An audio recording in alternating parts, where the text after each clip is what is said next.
Hello there, Jackson here. Today I'm going to teach you how to do a big spin on a fixed gear.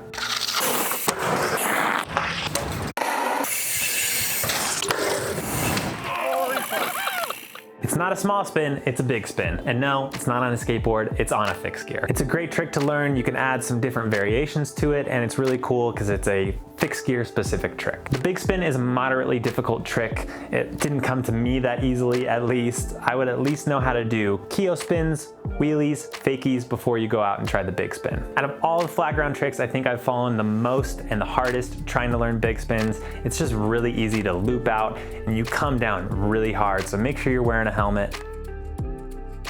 There's nothing really specific that you need to change for your bike for this one. Go check out the link in the description. I've got a whole guide on how to build your bike and set up your bike better for tricks. You want to find a nice wide open parking lot for this one. Sometimes I like to have a little bit of an incline for doing this trick. It helps get the spin all the way around. One thing to note before we get into it is I do this trick kind of wrong. I do it fuck-footed, which means I spin the right direction with my right foot on the inside of the curve. Normally I would want to spin it left, but I do it wrong. Everything else is pretty much the same, but I wanted to at least point that out to all of you. If you want to see what this trick looks like properly, go check out Andy Sparks' tutorial. He has a great one and he does amazing big spins. I'll link it in the description.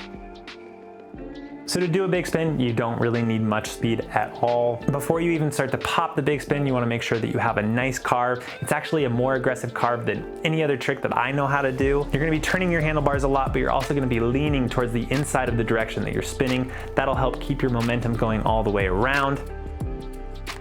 You want to start compressing your body, getting ready to pop the front wheel off the ground. As your front foot reaches that 3 o'clock position, start to pop the front wheel off the ground. You're going to want to use your pedal pressure and your body weight to lift the front wheel off the ground. It's not like a wheelie. You're not going to be sitting in the saddle. You actually want to be a little bit out of the saddle.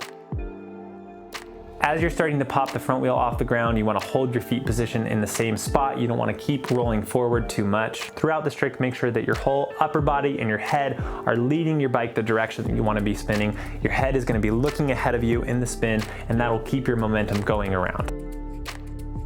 So let's talk about how to continue the spin. At a certain point in the spin, somewhere between 90 and 180 degrees, you'll feel that you start to lose a little bit of that spinning momentum. If you didn't do anything at this point, you'd probably high side over the side of the bike, but what you're gonna do instead is start to crank backwards. As you're starting to put your pedal pressure going backwards, you wanna make sure that you shift your body weight towards the handlebars. That way you're not gonna flip over the back end of the bike. This is the point where I always screw up the big spin. I've fallen a lot at this little transition point. Obviously, if you push back too hard, you're gonna loop out, and if you don't give it enough momentum and back pedal, you will not be able to continue the rotation. Another thing that can happen when you start to get this backwards momentum is that you get stuck and you start basically doing a fakie wheelie. And while this can be cool, it makes the trick harder to actually land. So if you can, get the momentum going and make sure that you continue the spin and you don't get stuck, going straight backwards.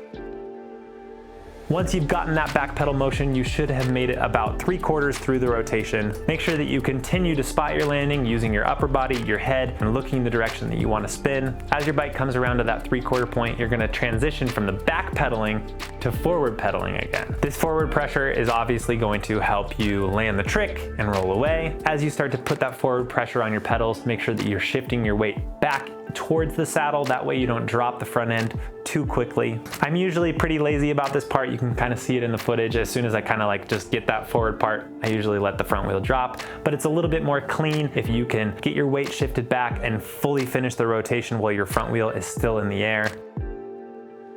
As you're exiting the trick, make sure that you shift your weight from the inside of the carve to a more centered position. That way you can cleanly roll away. You just got to set your front wheel down and you've done a big spin.